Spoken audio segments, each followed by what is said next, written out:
and welcome. It's another Confessions podcast. Yes, it's a download from Radio 2. Whole bunch of very sinful stories coming up. The Radio 2 audience have done more bad things than any other radio audience in the history of time. Everything accompanied with a little bit of this, which is Albanone's Adagio, obviously, as you know, specially composed for this feature.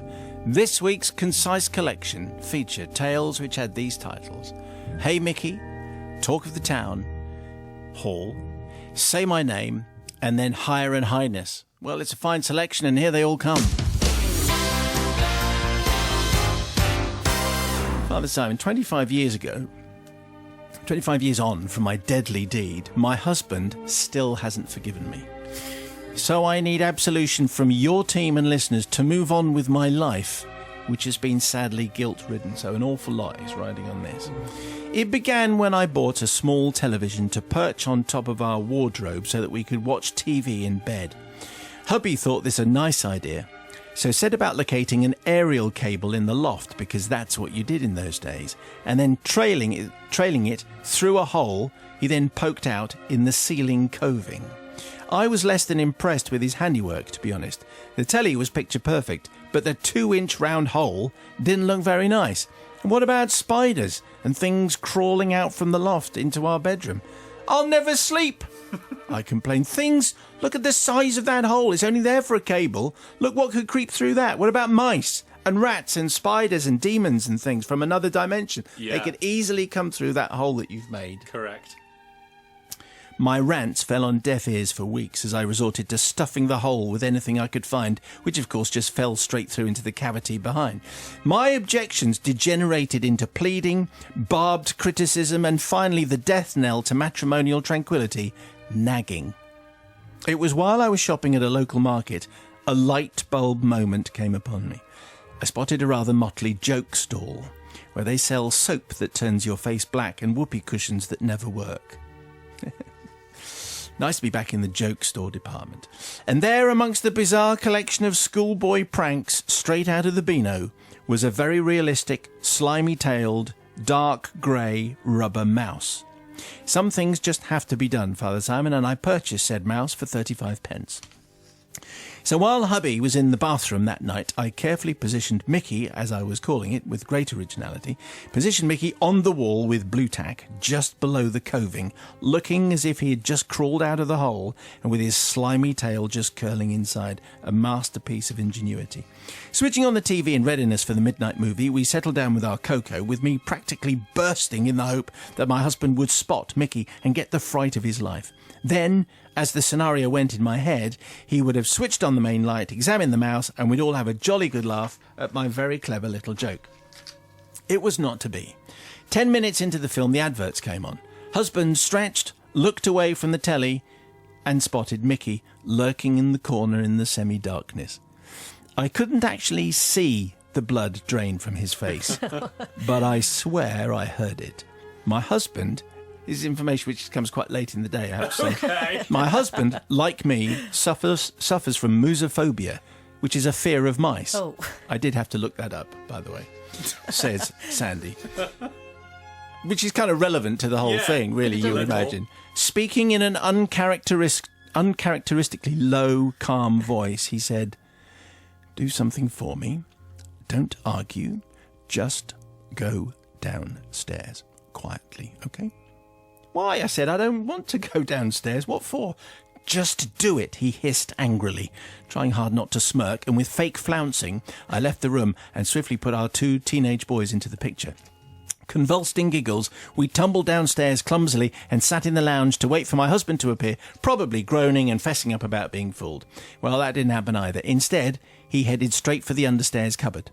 We traipsed out to the hall and, overcome with curiosity, became then overtaken by hysterical laughter. I managed a sober expression. "What are you wearing?" I asked, surveying my husband in a dressing gown tied up to his neck, pyjamas tucked into thick socks, and gardening gloves. "Don't ask. Just help me find that baseball bat. I need a baseball bat." The kids at this point lost it completely. I admonished the boys, retrieved the baseball bat, and handed it to my husband with a concerned expression. "Is it burglars?" I said. My husband shook his head. Worse, it's a rat. Stay there. I felt obliged to make noises to convey my fear and terror. Oh, scared. Why are your pyjamas tucked into your socks? In case it runs up my leg. And the gloves? If that thing bites, I could end up in hospital with terrible diseases, he said irritably. Stop asking stupid questions. What are you going to do? I asked, ignoring his instructions. Right, well, I can't turn the light on. It might jump. We don't want the wretched thing running around the bedroom.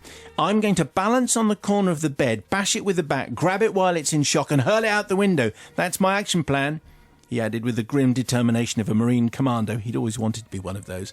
Gosh, I said, trying to be impressed. He might fail miserably at DIY, but as protector of the family, you couldn't fault him. I summoned the boys and we crept up the stairs behind him. We watched the proceedings with fascination through the crack in the bedroom door. Sure enough, my husband was still in fancy dress, balancing precariously on the bed, taking aim at poor Rubber Mickey. Some 4 feet distant, the window was open in readiness. Bang! With one mighty crash, he smashed the bat over Mickey's head and toppled off the bed into a heap on the floor. Ah! He cried, jumping up just in case the rodent had joined him on the floor and was about to attack him. Mickey had indeed fallen to the carpet and lay, predictably, motionless on his back. What with it being made out of rubber and everything. The blue tack was still in place. It seemed to take a while for my husband's brain to compute this whole thing, and as he stared at the thing, he went very quiet.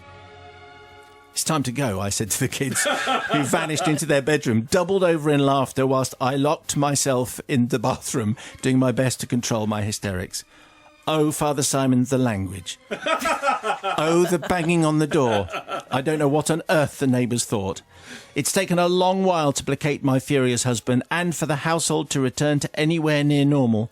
He barely spoke to me for weeks and constantly claims, even after all these years, the trust has not returned to our marriage. So I badly need absolution for taking the mickey. Please. This is Sandy from Hempstead in Kent. Well, she thought it was going to be straightforward, but, he slightly overdid things, I think. But then he does suffer from musophobia, and obviously you have to take phobias very seriously. Although it's her idea, she suffers from it as well. Let's see what Sister Orna makes of all that. What do you think, Orna? Get the Speakmans in, I think, for the phobia part. I don't know. I think the trust issue is a big deal because it pans out to other things, and so it becomes a bigger issue because she's mentioned trust, or he's mentioned trust. So I think they would have to work on the trust issue. Yes. In terms of this incident, I think you should be forgiven. You're going to be forgiven, a little bit of marriage guidance there. Brother Matthew, I'm not quite sure what you're going to make of this. Well, there are a couple of things here. Number one, her deciding to go down this route knowing that her husband has this massive fear of mice seems a little odd. But also, he's now said to her, I think you have an issue with trust. So her response is, I'm going to write to Simon Mayo and have this story read out on national radio. Yes, that's going to solve all those trust issues in one fell swoop. But also, I want to know why he's drilling a hole that's 2 inches wide for getting one cable through. That seems a little bit too much. And frankly, I think, had it coming. Because if you're going to drill a hole for a cable, it's not 2 inches. You don't need it to be that big. So maybe, if you'd made it a smaller hole, then none of this would have happened. And evil spirits wouldn't come through. There you go, all the demons from the loft. So I am going to say forgiven, because the hole was too big. So tonight's confession then comes from, I've got a first and second. I'm just going to read. It's from Alan Smith. I don't know, it says Alan Smith, so I'm just going to read out Alan Smith. I imagine it's been through all the vetting procedures. Father Simon, I need to ask forgiveness for an embarrassing indiscretion. This first paragraph is unpromising, it has to be said. An embarrassing indiscretion that occurred whilst carrying out the role of public speaking for my local water company. Oh, excellent. Some years ago. At this point I was going, Since the indiscretion, I've gone on to speak and give presentations in the House of Commons, European cities, US Congress, New York, Connecticut, and many more locations. But I could never, ever forget my night of shame from years earlier. At the time, I was information officer for Severn Trent Water, so already I'm like, oh no, really? In Nottinghamshire and Leicestershire, and I gave talks on the water cycle. Stay with me. It's very important. Yes. Very important to learn about the water cycle. to WIs, Rotarians, pensioners and church groups. In fact, I'd go along to any organisation that requested me. The obligatory 16mm film and an explanation of water bills and services. I really wish I'd seen this. I hope it's online somewhere. I'm going to check it out later. With my friendly demeanour and charm, says Alan Smith, I enjoyed many conversations with young and old alike over curled sandwiches, jammy scones, strong tea and regular versions of Jerusalem. My tale begins on a rain-swept and dark November evening, and I was to speak at a tiny village in the Leicestershire Wolds. As normal, I had previously checked with Severn Trent Operations as to where the village received its clean drinking water and where its number ones and its number twos were treated. This is very, very... Okay. We didn't need to do a warning on this one, did we? Well, are we going to do the warning now?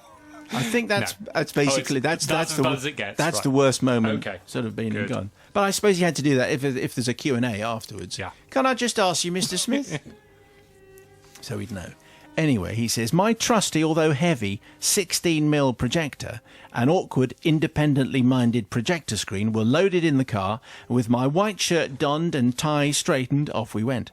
Travelling to the village hall in the Leicestershire Wolds was a nightmare. But again, not untypical. Poor location details, no sat-nav, obviously, no street lights, horizontal rain, peering frantically through full-on wipers and main beam headlights at bent-over village signs. This was tough. At last I located the village and then the village hall, welcoming lights blazing and floodlighting the lashing rain. I pulled into the gravel car park. I'd made it. Checked the watch 30 minutes early. This was perfect. Time to get the heavy-duty projector and wayward screens set up and have introductory pleasantries with Secretary on foul weather, when to speak, the allotted time, sing Jerusalem, and so on. Quick dash from the car, indoors to make initial contact, but after half a dozen intermittent and progressively louder "hello," there's no reply. However, this was absolutely normal and to be anticipated on many, many occasions. Those already here are the worker bees in the back room. I can hear them. They're making sandwiches and scones, I imagine, cranking up the tea urn for the interval break when I'll be asked to judge the best lady's evening handbag or some such competition. Diplomacy skills, absolutely essential and to the fore. This is not a problem. Screen is now erected at the far end of the main hall, avoiding the usual hernia threat when lifting 60mm projector onto stand at the other end. I'm now in the process of looping the film and adjusting the image to the actual screen size. It's at this point that I become aware of being watched. Someone had entered the main hall behind me. "Hello," I said, continuing to look forward and squinting to get the projector image to focus on the screen. No reply. So I tried again. "Hello, I'm Alan Smith from Severn Trent Water." I don't know why that voice has changed, but anyway, that's who I am. At that point, from the corner of my squinting eye, I could not help but notice that the male individual had a dressing gown on and full ankle-length pyjama bottoms. Not an everyday outfit for a potential audience member, I would imagine, for my riveting speech about the water cycle. Anyway, bear in mind this is a village hall, and all sorts of different events overlap. He could easily have been rehearsing for the Christmas play, for example. In fact, the gentleman in question did look remarkably like Noel Coward, so that's what I assume was going on. "Hello?" "Yes," he finally said, rather questioningly, I thought. "Sorry," I said, breaking off from my projector preparation, turning round and stepping forward to shake his hand. "I'm Alan Smith, the speaker for tonight, and we'll be talking about the water cycle." "No, you're not," he said. "Yes, I am. I am Alan Smith, and I've been booked." "No, you haven't," he said. "How do you know?" I said. "Because this is my house."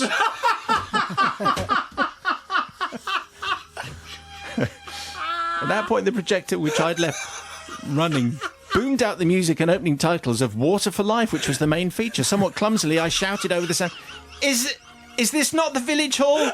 "No, it's not the village hall. It's my house, and I was just going to bed." "What are you doing?" Humiliated, I switched off the projector, humbly apologised, and gathered my props as quickly as possible. The man then went on to explain the village hall is 200 yards further down the road. Amazingly, he managed a slight smile, though my actions I had insinuated that his expensively renovated ex-schoolhouse did really look like the village hall, When driving home that night, I mused that I had addressed many audiences where I was aware that several had nodded off during my animated speaking presentation, but it was the first time that someone had attempted to go to bed before I'd actually started. I seek your forgiveness. This is Alan Smith from Severn Trent Water. Very good. Well, you know, he's committed to the cause. It sounds as though it was a mistake a lot of people could make in the terrible conditions. But that's not the village hall. That's a guy's front. It must have been a very big front room, that converted school hall. What do you think there, Jules? Well, like you said, bad weather conditions, so obviously it's very difficult to see, so that's an easy mix-up. Also, Mr. Smith seems like a jolly nice man. He'd done his homework, he's very informed on his water stuff, and he's since gone on to speak at some very heavyweight gigs. Genuine mistake, I would forgive him. How do you confuse someone's house Yeah. for the, you know, there must... I mean, Must have been really bad weather conditions. What, in the house? Well, I mean, maybe he had glasses on and they fogged up as well. Anyway, what do you think, Brother Matthew? That particular confession wins a prize for completely blindsiding me. I had I had loads What of did you think different was gonna theories. Some that I'm not going to say on air, but loads of theories going through my mind as to what there was. I never in a month of Sundays would I have guessed this is my house. Brilliant. But he must have had a huge house, so I am taking against him in very much a class war kind of thing. Just because he's got a massive house. Look at me, I've converted this school hall and I've kept everything as it is, and even the hall, so I can address people when they come round. So I am going to forgive just because of the size of his house, but that is an excellent confession. Dearest Father Simon and the Collective, this is a relatively recent confession compared to some I've heard, and also a request for ongoing forgiveness into the future, which I don't think we've done. So something that needs to be forgiven and then continuously forgiven on a daily basis. Okay. What can this be? It was just 2 years ago in 2014, and my husband and I had returned home after 2 years of living in Egypt. I was 24 weeks pregnant with twin boys, and we were excited to spend a summer catching up with family and friends and generally relaxing and enjoying our last 4 months of freedom. However, this was cut short as just 2 weeks later, our sons decided to make an early bid for freedom. So at just 26 weeks, they were born, and we settled into Bristol for the long day at Southmead, the nearest hospital that can deal with such early birds. A week later was the first day that they changed the breathing equipment on Joseph's, who's one of the twins, face. The ventilator that he wore involved large tubes pumping air and oxygen attached to his face with straps and a hat. It was all very tight, I guess, to ensure the oxygen support actually made it to his lungs. Both boys had fairly swollen faces.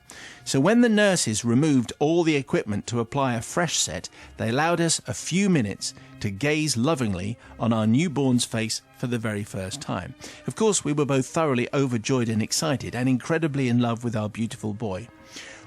Although we both later commented that actually the squished and swollen face made him look a little like E.T. It's the kind of thing that a lot of parents say after the event. Really. Didn't he look like Winston Churchill? Anyway, this one particularly looked like the extraterrestrial from Steven Spielberg's classic of that same name. Cut to a few weeks later, and the doctors give us the great news that the boys were now strong enough to move to the hospital nearer our home in Gloucester. Happy days. We were then reminded that we needed to register the births in the town that they were actually born in, so we needed to register them before we transferred hospitals to prevent having to travel back at a later date. All fine, as there's actually a registry office as part of the hospital. The only issue that we had was that my husband, Adam, and I had only agreed on one of the middle names before this sudden arrival. So Charlie's middle name had been agreed, but Joseph was still without the name that we needed to give him to ensure that he knew when he was in proper trouble later in life. As you all know, you can only really tell a child off effectively if you middle name them. Correct. Is that right? Yes. Is that what you do? Yes, cool. Absolutely. One evening, after what was quite a stressful few weeks, my husband decided that we needed to escape the hospital, even if it was just for an hour or so. So he found a local restaurant where we could get a little respite and some much-needed and decent food, and we used this opportunity to really think about middle names. As we pulled away from the hospital, I casually asked, "What was the name of that boy in E.T. again?" To which my film buff hubby quickly said, "Elliot." Elliot. I knew you couldn't resist that. Yeah. You know, I'm a man of 1,000 voices, and that is just one of them. Now, I did quite like the sound of the name and played with it in my mind for a while. Adam quite liked it too, but we decided we definitely couldn't do that to our son. So we spent a meal pondering other names, but all my ideas were vetoed by Adam, and all his were vetoed by me. We even wondered if veto was an acceptable name. Actually, it's not a bad name, actually. After dinner, I was eager to get back to the hospital, and we were still no closer to a decision. We pulled back into the hospital, and both of us saw a temporary building. You know the type, with its name, Elliot, proudly written on the side. "It's a sign," said Adam, which it clearly was, but it was also a sign. So I agreed. And so, our son, our pride and joy, the child we tried for years to conceive, now has a middle name that came about because he looked like an oval-headed, monkey-faced alien. Yes, it turned out that we could do that to our son. So we would therefore like to ask forgiveness from our now 2-year-old son for effectively naming him after a wrinkly prune. We have unfortunately told too many of our friends and family about this to be able to guarantee that we could keep it a secret, so we've decided to come clean. We hope that he can forgive us in the future and can live with the reason that we thought of his middle name. I can confirm that now he does not look like E.T., but at the time, the oval head and the monkey face. Got to do it. Anyway, of course, Elliot wasn't the name of the extraterrestrial. So, anyway, it's a very interesting thing. And I don't think we've had a middle... I didn't know that you had to middle name your child. That's actually a thing. That you tell them off properly. How old are your kids there, Jules? 3 and 8. Have you ever middle named them? Probably only once. All That's right. serious. All right, okay. So anyway, what do you say to Anna Gloucester? Well, I think that the very fact that he did look like one, well, I mean, the alien, obviously, Yes. you know, fair enough to start with. It's They also, all do, they all do. Exactly. Yeah. It's also a great movie. And he can always change it in a later date Yes, if that's he true. so desires. And also, 26 weeks, I mean, you know, early, your mind's not in the right place Yeah. and whatever. So, yeah, I'm going to forgive. Of course. What do you think, Brother Matthew? Well, I mean, all babies look like oval-headed, monkey-faced aliens, don't they? And society says we can't say that. We can't say your baby looks like an oval-headed, monkey-faced alien, even though it does. Oh, doesn't it look gorgeous? Yes, he's got your nose. Oh, and your eyes as well, isn't that? Isn't he wonderful? But, you know, we all know that they look like Churchill. So I'm going to forgive. And also because middle names really, the whole purpose of middle names is just to placate the grandparents by naming after one of them or someone else in the family, keep faces straight. So, and nobody ever uses them, apart from when I'm telling them off. So I am going to forgive. Dear Father Simon and your collective, gather round. Here we go. My confession goes back to the summer of 1989, myself heavily pregnant and my neighbour who had given birth earlier in the year. Whilst going through our local newspaper, we excitedly spotted that a local coach company had a trip to Wembley Arena to see the wonderfully talented Miss Diana Ross, who we were both absolutely crazy about. As neither of our then husbands had the slightest interest, they suggested that we should go together, as we would really enjoy it. We phoned the coach company and they had variously priced tickets, but as a mum in waiting and a new mother, money was tight, so we had to opt for the cheapest seats we could find. Still, didn't matter, we would be there, we would see her, or we'd certainly hear her anyway. The great night arrived, and as we pulled into the coach park at Wembley, our tickets were handed to us in an envelope. We clung to them like they were the golden ticket in Willy Wonka, and we made our way into the arena and to our seats. To say that we were gobsmacked was an understatement. We were right at the front of the first tier, directly in front of the stage, 3rd row back. I mean, absolutely, wow, was our comment to each other. I mean, wow, would you look at that? She said, wow, straight the way back. Nowadays, we'd say, OMG, look where I am, but wow had to do back then. These seats are fantastic. The arena slowly filled, except for the 2 rows in front of us. Then a very, very serious man came out and started addressing the people in our particularly exclusive section. A very special VIP is coming to this concert. and he and his entourage will be sat just here, in this row, and in this row just behind. Could you please refrain... Actually said this. Could you please refrain... Actually said it like this. Could you please refrain from using the toilet during the show? Or leaving during the performance, as they won't want to be disturbed. Thank you. I don't know he spoke like that, but I'm just saying. We all nodded in awe and wondered who on earth this could be. Anyway, the lights dimmed, and from the edge of the arena appeared the wonderful Miss Diana Ross to I'm Coming Out. Obviously perfect walkout music, and we were starstruck. And then the very special VIP took to his seat, and it was none other than, who do you think? Prince Charles. Prince Charles, of course it was, yes.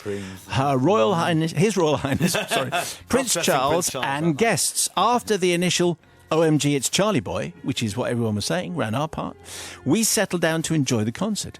Diana Ross, in true form, ran through all the great songs that we know, encouraging people to dance. And down below us, His Royal Highness was going for it as well. So we joined in. If Charlie's doing it, then so can we.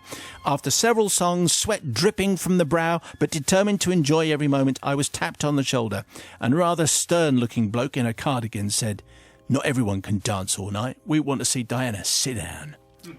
As I turned to face him with a huge swelling belly with my son inside, he looked a bit sheepish. "Oh, sorry, you carry on." I might add the whole arena at this point is on its feet, including His Royal Highness. Why go to a concert if you don't want to boogie, as we used to say in the 80s? Even Nigel boogied in the 80s. Oh, yes. But then all that jigging and my son's kicking took its toll on my bladder, and I had to do what the very, very, very serious man had told me that I couldn't. I couldn't wait, I couldn't hold on, so I sheepishly crept past the royals, and the very, very serious man stepped out in front of me and blocked my path. However, seeing my condition, His Royal Highness stepped in, waved him away. He even inquired after my health and asked how long I had to go. So how about that? I ended up, however, having to go to the loo 3 times during the concert in total. And each time, it wasn't my fault, I explained. My son was obviously enjoying the show as much as me. And I'd have to go, "Sorry, it's me again, pregnant." "Oh, that's okay. No, please carry on." Really? This is a new voice. Have you done many impersonations before? I even looked like him then when I was waving doing your it. arms in a very royal, regal fashion. Well, the concert was over far too soon, and we made our way back to the coach, chatting excitedly. What a day. When we arrived at the coach, there was a hysterical woman screaming at the coach driver. She had, apparently, paid an absolute fortune for her tickets, having saved her entire life and sold the family silver, or something like that, but ended up sitting back in the gods and could barely hear Diana, never mind see her. Yes, she had our tickets, and we had hers. And it was at this point that my dear honest neighbour wanted to confess, and in fact got up to confess, but with a very swift kick from me and a bruise that lasted over a week, she soon shut up. Nice friends, huh? So we kept our mouths shut, and the poor coach driver had it in his ear for 70 miles. Father Simon, I asked for forgiveness, not really from the mean little man I was jigging about in front of. Neither do I ask forgiveness from royalty, as when a pregnant mum has to go, she has to go, as HRH clearly understood. But I would like to ask forgiveness from the poor woman that obviously paid a king's ransom for her tickets, that were obviously muddled by the coach company, and the poor coach driver that was given the job. He must have suffered flashbacks for years. This concert, you may know, became the album Greatest Hits Live. So really, it's okay, as she can capture on vinyl exactly the way it sounded to us if you're in the best seats in the house, which sadly she wasn't. I await your verdict. Ryan is now 28 and still not a Motown fan, but his family and girlfriend are, so that's okay. So it's June. What a story she had, but she had the wrong tickets and someone suffered big time, because that would be like hundreds, I don't know, 1989. What would be the best seats in the house? Like 100 quid maybe, something like that. And she's got the most rubbish seats right at the back. Well, you would be cross, Sister Bobby, what you say? It's such a great story, isn't it? Because you've got royalty, you've got Motown royalty, and then it ends up being vinyl royalty. How about that? That's quality. The thing That's a quality link. Is she didn't know about the tickets. They got the tickets. It wasn't like she knew and then they snuck in and didn't say anything. It was completely unknown. They just took the tickets, went in. And the other lady, maybe she should have made a bit of a noise at the beginning rather than at the end. That's what I don't understand, because basically the Well, she might have done, but they wouldn't know about They it. were no. Anyway, No. what I was saying is nothing to forgive. You didn't know. You took your tickets. You had a fantastic time. Good on you. You're forgiven. The novice is here. Yeah, I think.